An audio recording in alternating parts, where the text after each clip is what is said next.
오늘 좀 날씨가 덥지요.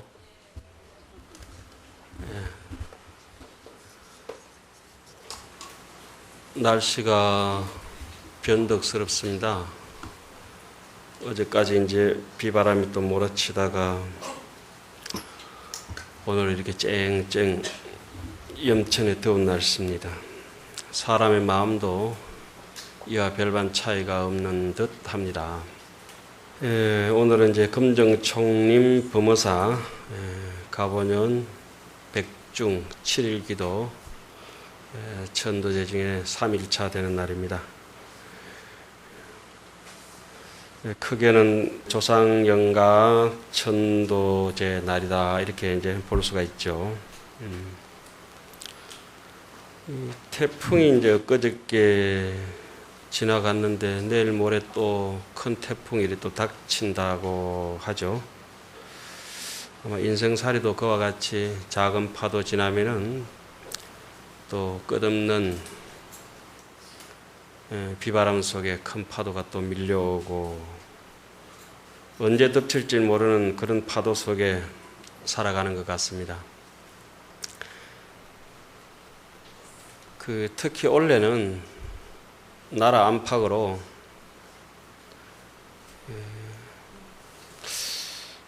굉장히 좀 많이 시끄러운 일이 많은 것 같습니다.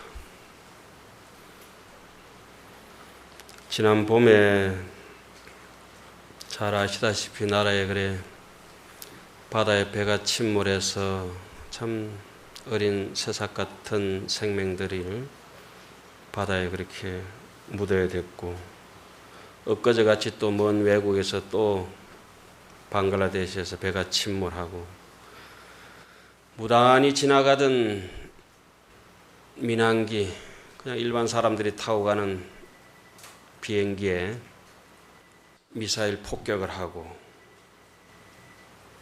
곳곳에서 비행기가 떨어지고 항공 참사에 수백만 멀쩡한 사람들이 날벼락을 맞은 그런 일도 있고, 저기 대만에서는 또 가스가 폭발해가지고 또 숱한 사람이 다치고 죽고, 지금도 이스라엘 쪽 가자 지구 팔레스타인 쪽에서는 서로 반목 질시하는 1000년이 넘는 세월 속에서 또 전쟁이 터져서 수천 명의 사람이 이렇게 양민들이 사상을 당하고, 중국에는 또 어떻습니까?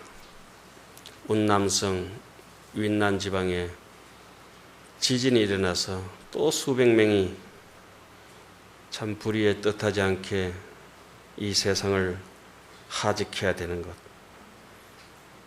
또 참 가족끼리 즐겁게 피서 나섰다가 일가족이 급류에 휩쓸려서 죽기도 하고, 군대 간 참 창창한 젊은 아들이 매 맞아서 죽기도 하는, 차마 입에 담기조차 부끄러운 일들이 개인적으로, 사회적으로, 이렇게 국가적으로 온 세계가 참 자연재해든지 인재든지, 그리고 개인적으로는 오늘 또 불치병에 진단을 받고 절망하는 일도 있을 것이고, 또 사업을 하다가 멀쩡히 잘 가던 사업이 경제적으로 힘든 고초를 당하기도 하고, 참 단란했던 가정이 어쩌다가 화목이 파탄나기도 하고, 이런 사회적으로 인간성 상실의 시대, 참 입에 담기도 싫은 그런 침탈과 그런 악한 이 범죄들이 가중되는 이 말법 시대에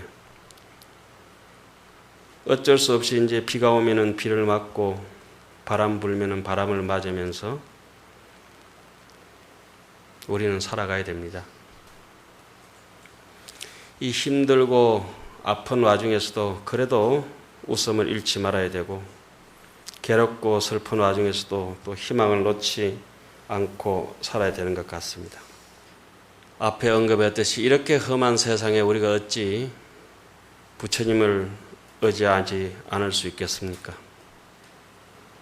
오직 우리가 해결할 수 있는 길은 보다도 더욱 인간답게 사는 길만이 우리를 행복으로 이끌어가는 답이 될 것 같습니다. 자칫 잘못하면 절망감에 기이하게 받은 인간 몸, 이 인생살이를 태산 같은 업장만 잘못 지고 지옥고에 떨어져서 일일일야에 10,000번 태어나고 10,000번 죽어야 되는 5만 가지의 그런 고통을 받아야 되는 수고로운 중생으로 살다 갈 것인지, 지금 다구지게 마음을 잡수고 정말 인간이 살아가야 되는 거룩하고 정도의 향기롭고 맑은 길이 어떤 것이냐, 이것을 한번 생각해 봐야 될 시점이 아니겠습니까? 너무 무거운 얘기하니까 힘듭니까? 자, 여러분들 그렇게 미소를 짓듯이 여기 꽃이 있습니다. 부처님께서 영산해상에서 이렇게 꽃을 하나 들었습니다. 그래 뚱하게 있으면 안 됩니다. 이럴 때는 어떻게 해야 됩니까? 미소가 아니고 파안대소라, 얼굴이 찌그러질 정도로 요절복통, 그렇게 웃어야 됩니다. 우리 마음속에는 웃음이라고 하는 보석이 있습니다. 부처님께서 영산해상에서 꽃을 들었는데 인인이 가지고 있는 그 웃음이라고 하는 보배를 꺼내 보이지 못하고 부처님 뭔 소린가 싶어서 멍하니 쳐다보고 있었는데 오직 가섭이만 웃었다. 여러분들 마음속에는 아무리 힘들고 괴롭고 지난한 인생을 살아야 되더라도 우리에게는 그 고통을 너무나 가볍게 넘길 수 있는 사람마다 아름다운 웃음을 가지고 있는데, 그 웃음이 알량한 욕심과 사소한 집착 때문에 자기의 웃음을 잃어버리고 인생을 불행하게 살다 가는 것 같습니다. 꽃을 들면 어떻게 해야 된다? 미소를 짓는다. 해가 뜨면 웃어야 되고 바람 불면 웃어야 되고 열매가 익어갈 때 웃어야 되고 이렇게 법문을 들을 때 웃어야 되고, 오늘 이렇게 우리가 백중법문을 하는 것은 참 우리의 제대로 된 가치를 회복하는 그런 것이 아니겠습니까? 어디서 왔다가 어디로 가야 되는지, 무엇을 하다가 어떻게 죽어야 되는지 실체도 알지 못하면서 이리 흔들 저리 비틀 그렇게 사는데, 이런 일주일간이라고 하는 소중한 법회 시간을 기회로 해서 어디로 가야 될지 똑똑히 자기의 두 발바닥 밑을 살펴보시고 옆에 누구하고 손잡고 가야 될 것인지, 어떤 것을 따라가야 정도이며 어떤 것을 따라가면 사도인지 제발 암만 피우지 말고 미소를 지으면서 한 세상 잘 살아야 안 되겠습니까? 오늘 아침 고향 잘 드셨습니까? 바빠서 대충 잡수고 왔습니까? 야무지게 잡쌌습니까? 뭐 대답하시는 거 보니까 영 시원찮은 것 같은데 맛있게 잡쌌어요? 그래도 시원찮으신데요.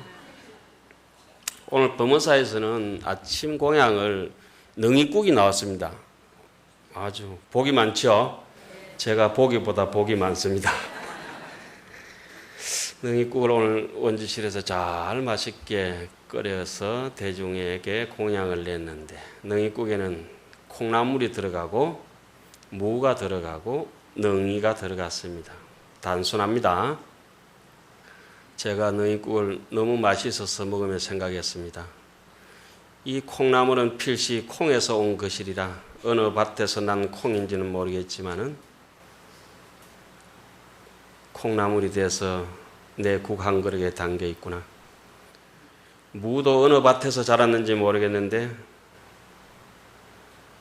제 국그릇에 무가 산풍산풍 얍시리하게 섞여가지고 시원하게 맛있게 올라와 있습니다. 능이도 어느 산에 났는지도 모르겠고, 근데 그 국에다가 김을 한 장 찍어서 먹습니다. 어느 바다에서 낳는 김인지도 모르겠습니다. 그리고 김에 밥을 사가지고 먹는데 어느 논에서 난 쌀인지도 모르겠고, 방울토마토가 올라왔는데 어느 밭에서 난 방울토마토인지도 모르겠고, 또 멀리 멜론인가 뭔가 하는 우리나라에서 잘 안 나는 과일이 하나 왔는데 어느 나라 어느 가수원에서 났는지 모르게 제 밥상에 올라왔습니다. 자, 여러분들께서도 마찬가지일 것입니다. 오늘 김치 한 조각, 무 한 조각 잡수면서 숱한 온 세상의 천지 만물이 내 한 밥상에 공력이 다중하게 모여가 있고, 어느 것 하나 짜고 달고 맵고 쓰고 새콤하고 소중하지 아니하는 것이 없듯이, 모든 곡식이 소중하듯이 온 세상 사람들도 너무 소중합니다. 높은 사람 낮은 사람 따질 것도 없고, 인인이 각각 처소에서 인인이 살아갈 때 너무 아름답습니다. 간혹 우리 어른 스님 묻자 빗자 스님께서는 이렇게 말씀하십니다. 사람이 부처다. 그렇습니다. 우리 모두는 부처다. 당신은 부처다. 이렇게 스님께서는 늘 말씀을 잘 하시는데, 저는 조금 업그레이드 하겠습니다. 나는 부처다. 따라해 보십시오. 나는 부처다. 이럴 때 가장 강력하게 자기 마음에 필이 꼽힙니다. 당신도 우리도 아닌 오직 내가 천상천하의 유아독전이고, 내가 이 세상을 귀하게 살아야 될 의무와 책임이 있고, 내가 부처 아니면은 누구를 부처라 하겠느냐? 그러면 부처는 어떻게 살아가야 되겠느냐? 이러한 것을 이 소중한 법문 시간에 한번 되새겨 봐야 될 것 같습니다.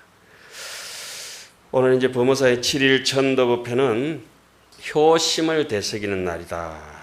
또 사람의 근본을 생각하는 날이다. 이런 생각을 문득 가져봅니다. 그래, 근본이 제대로 선 사람은 부모 조상 영가도 잘 모셔야 되겠지만은, 자기의 근본을 안다고 하면은 자기의 활발하게 살아있는 영가를 제도하려고 노력하지 않겠습니까? 그리고 가만히 생각해보면 시대를 뛰어넘고 국경을 초월해서 이 세상에 조금 전에 얘기했듯이 효심을 되새기는 것, 효도란 게 뭐겠습니까? 오늘 돌아가신 조상 영가들을 향해서 떡과 과일, 향초, 공양, 이것도 소중하죠. 그러나 저는 이렇게 생각합니다. 양의 동서를 막론하고 시간의 고금을 막론하고, 염불이 진정한 효도고 염불이 진정한 사람의 가치를 회복할 수 있는 것이다. 염불이라고 하는 것은 무엇이냐? 염은 생각한다는 말이고, 불이라고 하는 것은 부처님이라. 부처님을 생각하는 사람. 부처님을 생각한다면은 그걸 다른 말로 염불을 일념이라고 하고 무념이라고 하고, 왜 무념이냐? 생각이 없느냐? 다른 잡념이 없기 때문에 무념이다. 무잡념이면은 어떡하냐? 사람이 집착이 없어지고 아집이 없어지기 때문에 사람이 화목하게 되고 화합하게 되고 자기와 남을 위하지 않을 수가 없습니다. 그래서 진정한 염불을 한다고 하는 것은, 우리는 진정한 염불의 도인이 되어서 부모님께 공양을 올리는 것이 이 백중 기도를 맞아서 좋은 것이 아닌가, 가장 아름다운 효도가 아닌가, 이런 생각을 가져봅니다. 작년 백중 법문 때는 제가 심청이 법문했습니다. 기억나십니까? 심청이라 홀딱 까무도 괜찮습니다. 뭐 좋은 것도 까먹다 보면 나쁜 것도 까무지겠지. 어째 다 기억하고 살겠습니까? 심청이라 마음이 청정한 것이 심청이요, 심봉사라 마음이 캄캄한 것이 봉사라. 마음이 맑아서 맑은 딸이 인당수 푸른물에 몸을 던져서 아버지를 대신해서 공양을 올렸다. 우리는 어떻습니까? 이 파란만장한 인생의 고해에 우리의 정직함과 내 인생을 살아야 될 것을 남에게 도움을 주는 사회 봉사 정신과 인류를 위해서 사랑할 만큼 사랑하고 세상 사람들을 아낄 만큼 아끼면서 부처님의 법을 전하면서 모든 사람들에게 정말 희망과 꿈과 행복을 서로 나누면서 가는 것이 제대로 된 부처님을 생각하는 염불이고 그것이 화합이고 그런 것 같습니다. 어느 절에 가면은 절 일주문 옆에 이렇게 돌기둥에 새겨놨습니다. 이성동거에는 필수 화목이라. 각가지 태생이 다르고 성바지가 다르고 얼굴 모양, 마음, 생각이 다른 사람들끼리 살아갈 때는 반드시 화목해야 된다. 그런데 우리는 돌아보면 어떻습니까? 나라적으로도 당파가 싸우고 이웃으로 서로 배신하고 반목하고 질시하고 이것이 제대로 염불의 가치나 인생의 가치를 모르기 때문에 그런 것 같습니다. 오늘 이렇게 부모 조상으로부터 해서 다생금내에 인연됐던 일가친척 또 안타깝게도 자녀, 질손 그리고 신세진 모든 은인들은 물론 그런 영가들을 지금 이제 많이 모셔놓고 또 다짐하고 제를 올리고 그런 날 아니겠습니까? 또 우리는 또 자비롭게도 불자답게 내인데 왼수 같은 사람도 영가로 모셔놨죠. 제대로 된 불자라면 그 원수를 해결하기 위해서는 왼수 영가도 올려야 됩니다. 꼭 꼴보기 싫은 사람 살아있더라도 올리셔요. 그리고 또 심지어 집에서 키우는 개나 고양이 영가까지도 이렇게 접수하는 걸 보고 참 사람들이 어질다 싶어요. 개나 고양이 영가 접수시키면서 사람 영가 접수 안 시키면 그게 사람이가. 여튼 이런 기회에 모든 영가들이 업장이 소멸되고 모든 고통을 여의고 극락세계에 이제 상품 상승해야 될 것 같아요. 오늘 주제가 염불이 뭐다? 효도이다. 염불이라고 하는 게 정말 깨끗한 마음 본래 정신으로 돌아가서 한량없는 불가사의한 청정과 자비와 지혜를 뿜어낼 수 있는 능력을 길러줍니다. 그냥 염불만 해가지고는 그냥 천수경만 입으로 하든지 건강경만 읽든지 지장경만 읽어가지고 그걸 갖다가 공염불이랍니다. 공염불. 학교 갈 때 사람은 안 가고 맨날 뭐 이름표만 학교 가는 거 그렇게 해서는 안 되고 이 몸 전체가 그렇게 가야 됩니다. 어느 해인가 제가 작년인가 언젠가 발목을 삐서 일요일날 어떤 한의원에 간 적이 있는데 가니까 한의원에 접수돼서 제가 좀 모습이 좀 깨재재했던가 봐요. 옷도 남루하고 깨재재하게 가니까 우리 기부하는데 다른 데 있습니다. 그 접수하는 아가씨가. 그럼 제가 뭐라 했겠습니까? 나는 내 인생 전체를 니인데 기부했는데 니는 어째 1,000원도 내인데 기부 못하노? 나는 내 모든 인생을 기부했다. 어쨌든 이제 우리는 부처님한테 모든 인생을 기여하고 투신하고 해서 삭발하고 가사를 입고 이 자리에 또 앉아 있습니다.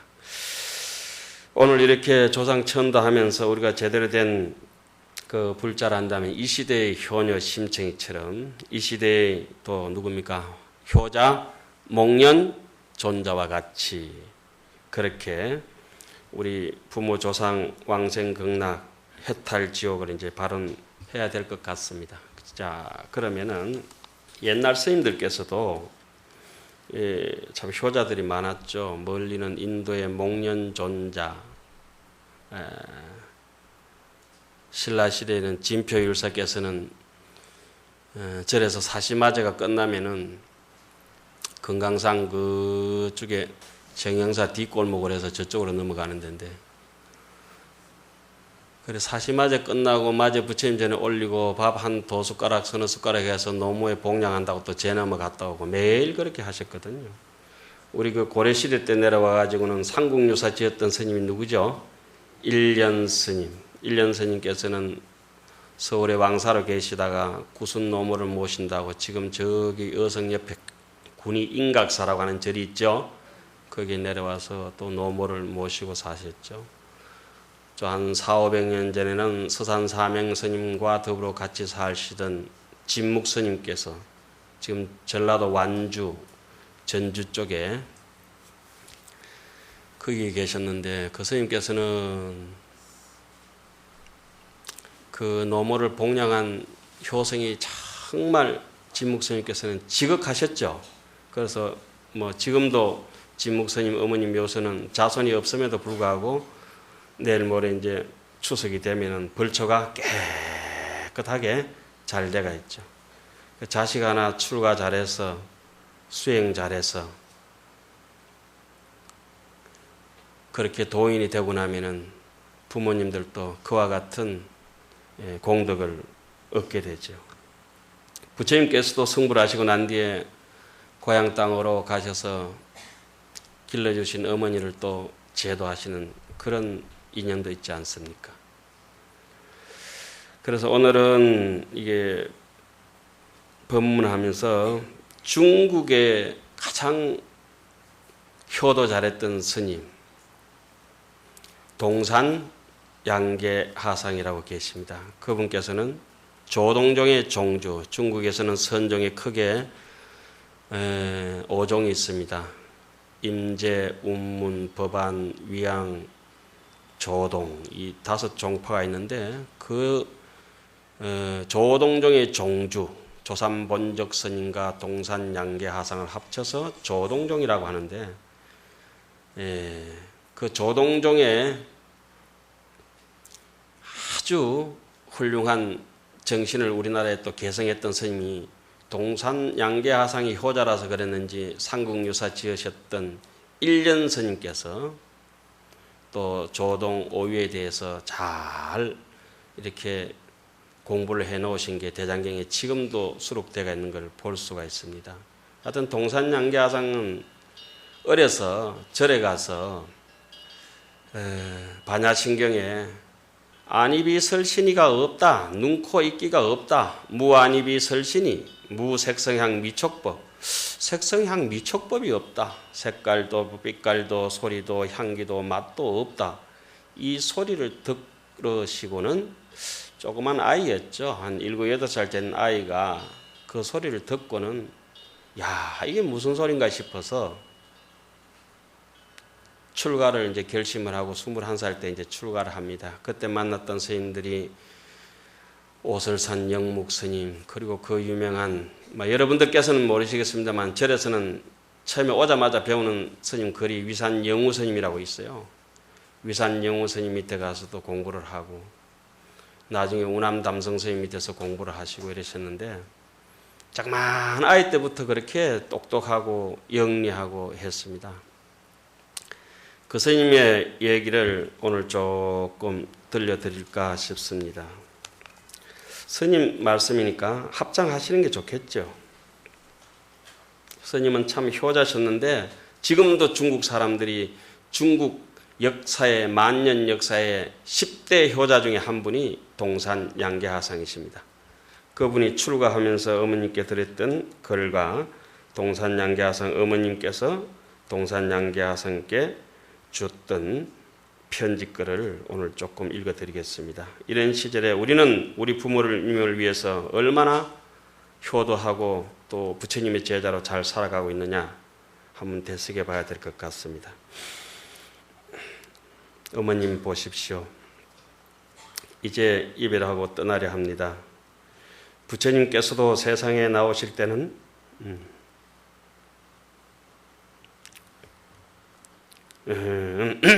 모두 부모님을 빌어 생명을 받았고 천지 만물이 생길 때도 하늘이 덮어주고 땅이 실어주는 덕분이라고 저는 배웠습니다. 그러므로 부모가 아니면 태어날 수 없고 천지가 아니면 만물이 자랄 수 없으니 모두 다 길러주시는 은혜를 잊고 덮어주고 실어주신 덕을 받았기 때문일 것입니다. 하지만 인생과 삼라만상은 무상하여 모두 생멸윤회를 벗어나지 못합니다. 어머니께서 어려서 저녁을 먹여주신 그 정이 너무나 두텁고 길러주신 바다 같은 은혜를 차마 잊을 수 없습니다. 제가 자라서 돈을 무더기채로 어머니께 갖다 드리고 날마다 만난 음식과 좋은 옷으로 봉양해 드려도 어찌 그 은혜를 다 갚을 수가 있으며 그러한 것을 어찌 영원히 아름다운 효도의 길이라고 할 수가 있겠습니까? 그 길은 자칫 서로를 한없는 윤회로 끌어들여서 끝없는 은혜를 갚는 데는 부족하니 이제 출가하여 그 은혜를 갚는 공덕을 지을까 합니다.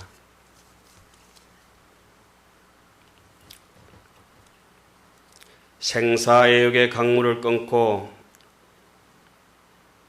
번뇌의 고통바다를 뛰어넘어 천금만금 내려오던 자애로운 부모님들께 보답하고 부처님과 나라와 부모와 시죄의 은혜를 열심히 공부해서 갚고 싶습니다. 경전에 한 자식이 출가하면은 구족이 하늘에 태어난다고 들었습니다.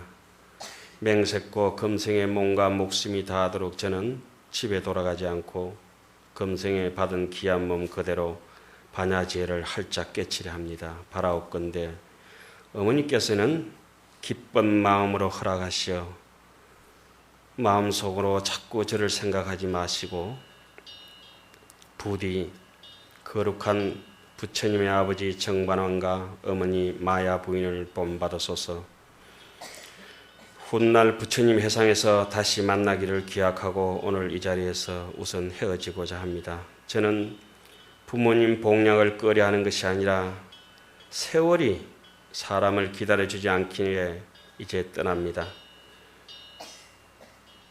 눈물이 달라나로. 참 그 이상하네. 이 몸을 금생에서 구제하지 않는다면 다시 몇 생을 기다려 구제할 수 있겠습니까? 바라옵건대 어머니께서는 저를 잊어주세요. 수많은 사람이 불법문 중에서 도를 깨쳤습니다. 유독 저만이 아직도 세상 번뇌 속에 묻혀 있습니다. 큰 법을 깨쳐 자유로운 부모님 은혜를 갖고자 합니다. 눈물을 뿌리시면서 자꾸 애답게 생각하지 마시고 애초에 이 몸이 없었던 듯 생각해 주세요. 제가 부모님을 떠나 지팡이를 짚고 남쪽으로 내려온 지 벌써 10년이 지나 어느덧 눈앞에는 마일이나 되는 갈림길이 서로 막혀 있습니다.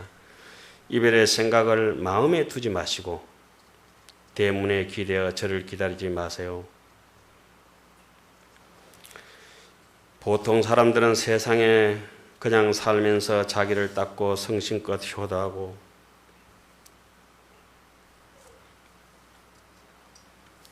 좀 이상하네.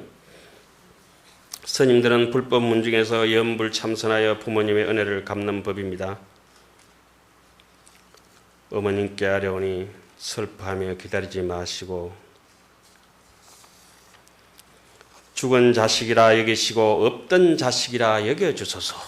이러면서 이제 동산양계하상이 떠납니다. 큰 스님이 되겠다는 다짐을 가지고.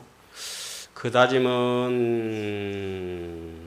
지금 1000년이 넘었는데도 정직한 맹세였기 때문에 오늘 이렇게 이 자리에서 그분의 편지거리 읽혀지는 것 같습니다. 그렇죠? 그분은 그래서 참 훌륭한 스님이 됐죠. 어머니 편지는 이렇습니다. 답서 어미가 보낸다. 내 너와 전생의 인연이 있어서 처음 모자로 맺어질 때 애정을 쏟아부어서 너를 뵌 뒤로 아들 낳게 해달라고 부처님과 신령님께 빌었느니라. 임신하고 다리 차서는 신랄 같은 네 목숨을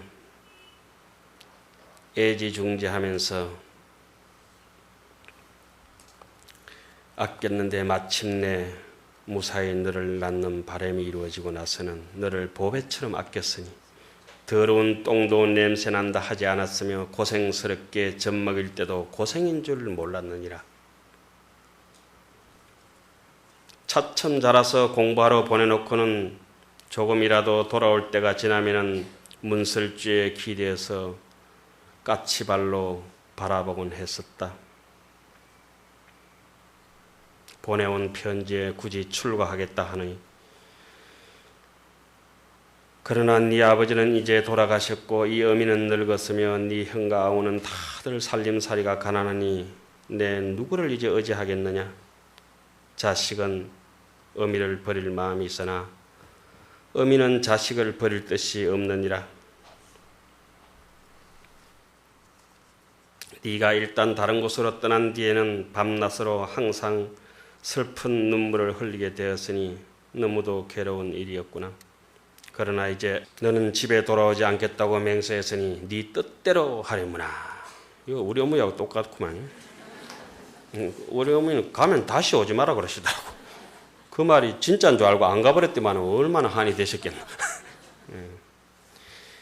나는 네가 얼음에 눕는 왕상이란 나무를 새기는 정난이 되기를 기대하진 않는다. 다만 네가 목련존자처럼 되어서 허덕이는 나를 구제해서 윤회에서 해탈케 하고 더 나아가서 부처님이 되기만을 바랄 뿐이다. 만일 그렇게 되지 못한다면 무거운 죄를 짓는 것이니 깊이 새겨 듣도록 하여라. 이게 이제 동산양계하상의 어머님의 편지였어요. 그 어머니의 그 아들이요. 그래서 동산양계하상은 깊은 도를 이루시고, 그 열심히 공부를 했죠. 열심히 공부를 하시고 고향 땅 가까운 쪽에 이제 그 수암사란 절이 있어요. 그 옆으로 한번 생각도 나고 옛 생각도 나고 해서 한번 들려봐야지 이러면서 갔는데 동산양계하상 어머니께서는 이제 그때까지 이제 아들을 그리워하면서 눈물로도 지새우고 뭐 이렇게 하시다가 그냥 눈이 멀 정도로 앞이 잘 안 보일 정도로 그렇게 지경이 되셨어요. 눈이 짓물러서 그 많은 세월에 얼마나 눈물을 많이 뿌렸겠어요. 그 똑똑한 아들이 이제 절에 가버리고 없으니까. 그래서 어느 날 이제 동산양계하상이 그 수암사라는 절 앞을 지나가는데 그 수암사가 이제 물숫자 바위 암자 쓰는데 바위 좋고 물 좋고 한데 자기 어머니께서 그 빨래터에서 빨래를 씻고 계신 거예요. 그래 어머니께서 왜 그쪽에 빨래 씻으면서 스님들 지나가시면 혹시 아들을 만날까 싶어서 발을 씻어주는 거예요. 스님들 발을.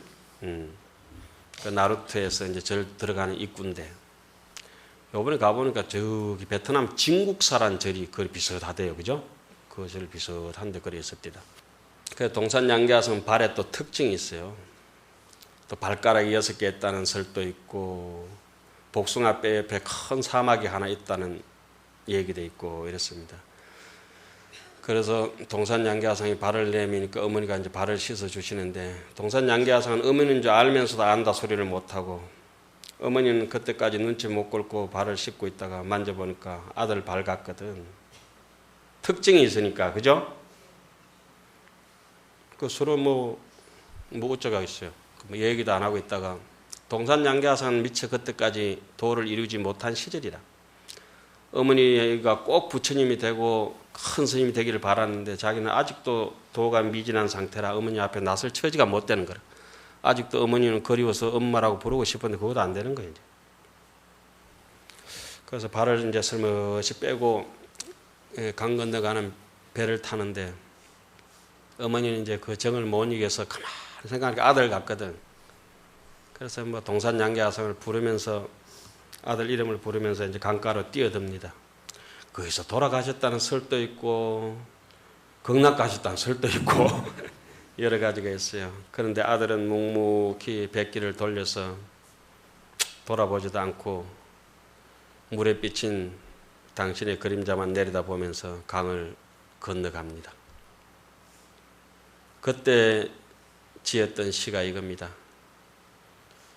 절기 종탐역할지니 초초야소라 간절히 남에게서 찾지 말아라 종탐역이라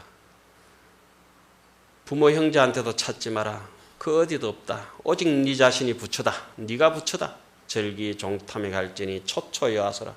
점점 네 본 모습하고는 잘못하면 멀어질 것이다. 제발 인정에 끄달리지 말아라. 아금 독자왕에 나 지금 홀로 가는데 처처의 덕봉고라. 가는 곳마다 그 사람을 만난다. 그렇게 깜짝 놀라는 그게 뭐냐. 곳곳에 있구나. 없는 줄 알았더니 안에 확실하게 있구나. 희저음에는 아무것도 만져지지 않길래 없는 줄 알았더니 진흙 속에 가시가 있구나. 가는 곳마다 눈으로 보고 귀로 듣고 혓바닥으로 맛을 보는데 그것도 아니다. 자세히 자기 본심을 살펴봐라. 물에 비친 당신 어머니를 여의고 돌아서는데 물에 비친 자기 그림자를 뱃전에서 내려다보니까 거금 정시하나 저 물에 비친 물그림자는 바로 낸데 아금 불식어라. 나는 저 물그림자가 아니다. 자, 단디 사세요. 헛망상 피우지 마시고 이해해도 안 돼요. 그 신심 없이 살면은 그림자만 가지고 자기라고 착각한다고. 물에 비친 그림자가 어떻게 지냐고. 어떤 사람은 저는 제 자랑을 많이 하는데 자기 자랑해라 하니까 자기 자랑은 못하고 지 옷 자랑하고 학벌 자랑하고 원주시면 자기 인물 자랑하고 그거는 자기가 아니잖아요.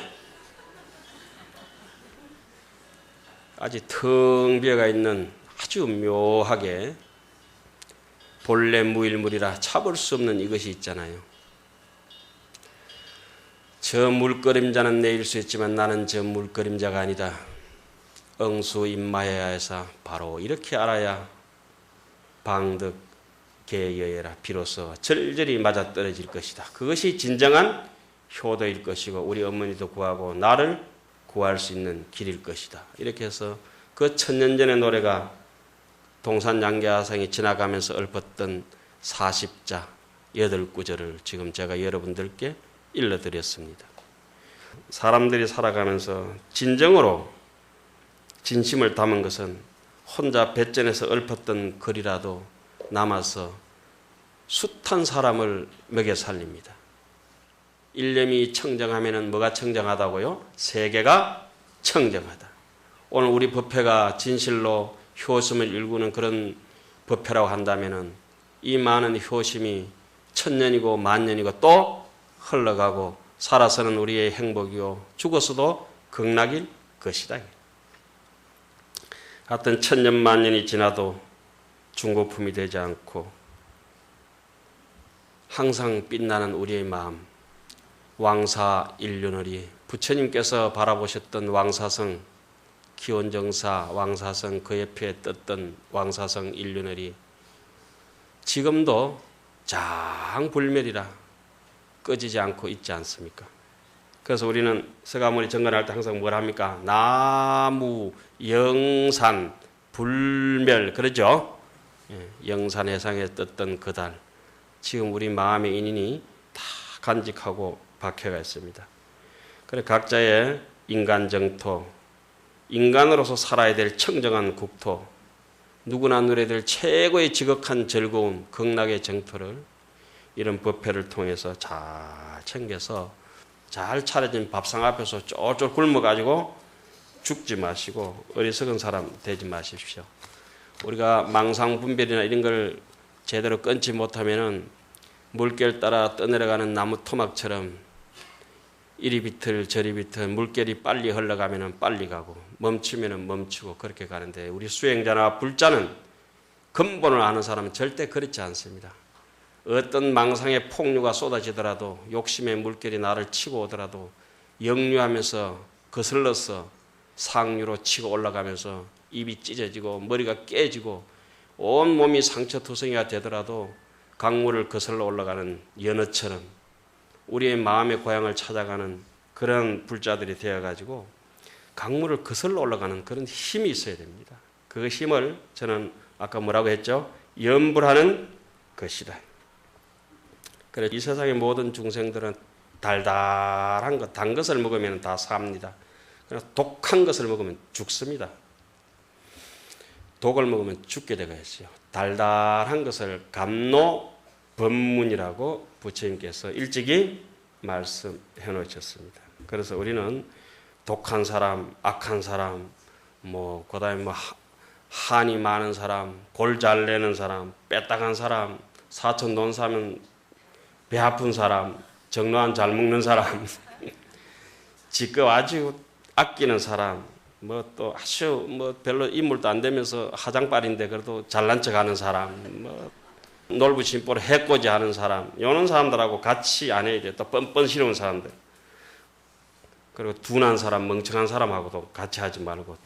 그리고 혼침하고 산란하고 방방 뜨고 믿음 없고 이런 사람들만 가까이 하지 않으면 그걸 다른 이름으로는 염불이라고 합니다. 그렇게 염불을 하고 정직해지면 사람이 남을 위하고 나를 위하는 거. 나를 자꾸 자해하고 해코지 하는 사람은 남도 해코지 하게 되어 있어요. 자기를 이롭게 하는 사람은 남도 이롭게 하게 되어 있습니다. 자, 우리는 이제 법무사란 댁에 와가지고 참 복 있는 절 아닙니까? 복 있습니다. 우리는 똥마저다 향기로워야 돼. 저기 히말라야에 능경에 나오는데 설산에 가면은 큰 배구 흰소가 있습니다. 그 흰소는 비니 향초라 향기로운 풀을 먹고 살기 때문에 그 똥이 냄새가 나겠습니까? 안 나겠습니까? 안 납니다. 쓰레기 같은 거 먹으면은 똥 냄새가 독합니다. 그렇겠죠? 자, 우리가 인생을 살면서 오직 오늘 또 향기로운 부처님의 법문을 듣고 향기로운 말과 향기로운 행동과 향기로운 생각으로 살아간다면은 종래 우리가 쓰러지고 나더라도 남는 것은 똥이라도 어떻다? 향기만 남아있을 것이다. 네 똥은 왜 그래 향기롭나? 이럴 정도로 살아야 돼요. 그리고 우리 업의 가보가 오늘을 기회해서 정말 설산의 배구처럼 맑고 향기롭게 되기 바랍니다. 내일 모레면은 이제 백중입니다. 백중. 그죠? 백중은 또 백종이라고도 하죠. 100가지라 이런 말이 아니라 5만 가지란 말입니다. 백이 그냥 100백자가 아니라 수두로 빽빽백자입니다. 모든 것이 익어간다. 백종이 오곡백과가 다 익어간다. 그런데 왜 니는 안 익어가냐? 제가 안 익어가는 열매가 어떤 건가 이래 보니까 저기 제 토굴 뒤에 있는 똘복숭은 안 익어가더라고. 그것은 익어가지를 않아요. 똘복숭 알죠? 똘복숭은 익어도 연걸지도 뻘개지지도 않고 요즘 그거 왜 수밀도 백도 항도 잘 익어가잖아요. 그죠? 말랑말랑하게 막 단물이 구수 참 잘 익어가는데 그렇게 익어가야지. 온 세상 천지의 오곡백과가 저렇게 잘 익어가는데 이 백중무림에 내만 새파랗 쪽쪽해가지고 안 익어가면은 그 무슨 비참한 꼬라지냐고. 왜 안 익어가냐고. 그게 암만 때문에 그렇거든. 이렇게 싹 훑으면 저는 안 익어가는 사람 눈에 비어. 예. 희한하죠. 다 익어가는데 이거는 그래도 한 반명 계시네. 반분. 모두 다 이 백종의 온갖 것이 다 익어갈 때 같이 익어가야 됩니다. 백중이 지나고 나면은 이제 태풍 한 곱이 넘어가고 나면은 찬바람 불기 시작합니다. 가을바람 불어듭니다. 찬바람 불 때까지 고개를 못 숙이면은 나락이 익지 못하면은 뭐가 됩니까? 쭉정이 됩니다. 이제는 임불가되어 새 불가연이라 세월은 가히 연장할 수 없고 이 몸은 더 이상 기다려주지 않기 때문에 이 사람 몸 받았을 때 늘릴 수 없는 세월 속에서 당장 뭘 해야 되겠습니까? 염불을 해야 된다. 죽을 때까지 해야 된다. 소리만 하는 염불은 무슨 염불? 공염불이다. 그래서 오늘 이제 돌아가신 저 부모님이나 조상 영가 또 어쩔 수 없이 떠나보냈던 사랑하는 가족들 또 너무 우리 자비로워서 반려동물들 그 가족 같이 인연이 있었던 모든 사람들, 중생들을 위해서 염불 한 번 외겠습니다. 대한민국 불자라면 모두 다 잘 아는 염불. 천년 동안 비가 오나 눈이 오나 한 번도 안 끊어졌던 노래. 하루도 빠짐없이 불려지는 노래. 그리고 이 세상 하직할 때 불자라면 누구나 들어야 되는 염불. 그 노래 뭘까요? 어제 우리 어른 선생님께 나눠드렸던 법성계 있죠? 특히 법무사를 창건하셨던 그 위대한 우리의 스승, 우리의 조상, 의상조사 법성계. 참 법무사에서 할 때는 더 아름다운 연불이 법성계죠. 법성계는 의상스님 이후로부터 천 몇백 년 동안 한 번도 이 땅에서 하루도 안 울려 퍼진 날이 없습니다. 예? 그 아름다운 노래를 내 금생에 이렇게 수지하고 독송하고 연불할 수 있고 이 법회에서 같이 노래할 수 있다는 것이 얼마나 다행스럽습니까? 그렇죠? 까짓 그 뜻이 알든지 모르든지 상관없는 것이요. 알고 하면은 좋지만 모르고 하면은 더 좋다. 알아봤자 지가 얼마나 알 거냐. 그죠? 차라리 허공을 쪼개는 게 빠르지. 예. 자, 다 같이 모신 영가들을 위해서 지극한 마음으로 합송 모두 한 마음을 모두와서 외우고 법문을 맺도록 하겠습니다. 여러분들께서 금생에 태어나서 가장 아름다운 목소리로 독송하십시오. 예? 법성월육무이상 제법부동 본래정 문명무상 절일체 정지소지비여경 진성심심경미묘 불수자성수연성 일중일체 다중 일적일체 다적일 일미진중 함시방 일체진중 여겨시 무량 원급적일염 일염적시 무량급 구세 십세 호상적 인불잠난 격별성 초발 신시 변정각 생사열반 상공 이사명년 무분별 시불보연 대인경 능립해인 해중 번출여의 부사의 우보 익생만억 중생수기 등익 시고행자 한번제 파식망상 필부등 무연성교 창녀 기가수분 덕자량 이다란니 무진보 장음법계 실보전 궁자실제 중도사 구례 부동영이불. 법성계를 해보니 어떻습니까? 괜찮아요? 예, 그렇게 법성계도 이번에 사경 다 하셔야 되겠죠? 사경 다 하시고 법무사에서 만들어 놓은 도장도 찍으시고 숙제는 검사 맡아야 의미가 있는 것이요. 그래 아까 이 말씀드렸던 그 동산 양계하상은 돌아가실 때도 또 멋있게 돌아가셨어요. 돌아가실 때도 내가 오늘 가야 되겠다. 저기 대종을 종쳐라. 내 이제 종칠란다. 내가 인생을 마칠란다. 큰 종을 쳐라. 그랬더니 종을 치니까 무슨 일인가 싶어 대중이 다 모이니까 나 오늘 간다. 너 잘 있거라. 그때 한갑 진갑 지나고 63살 때 가신다고 했어요. 저도 아마 그때쯤 가니까 아이고 내가 한갑 진갑 다 지나서 웃잖아. 이게 큰일 났네.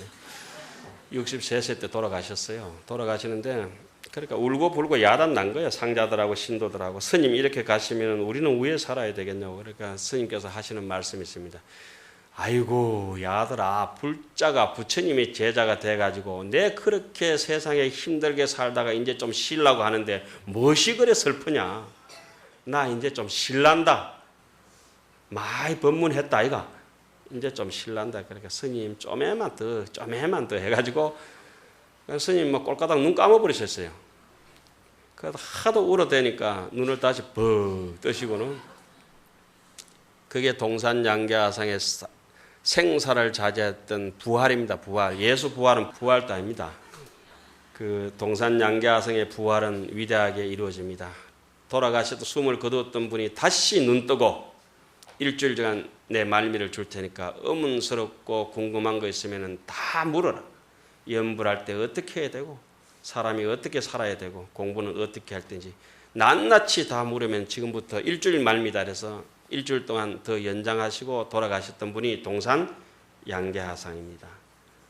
그러니까 동산 양계하상의 부활을 우리 절에서는 굉장히 위대하게 치고 중이 공부를 하고 부모에게 효도할 것 같으면 누구만큼? 동산 양계하상만큼 해야 부모 천도도 되고 자기 천도도 될 것이다.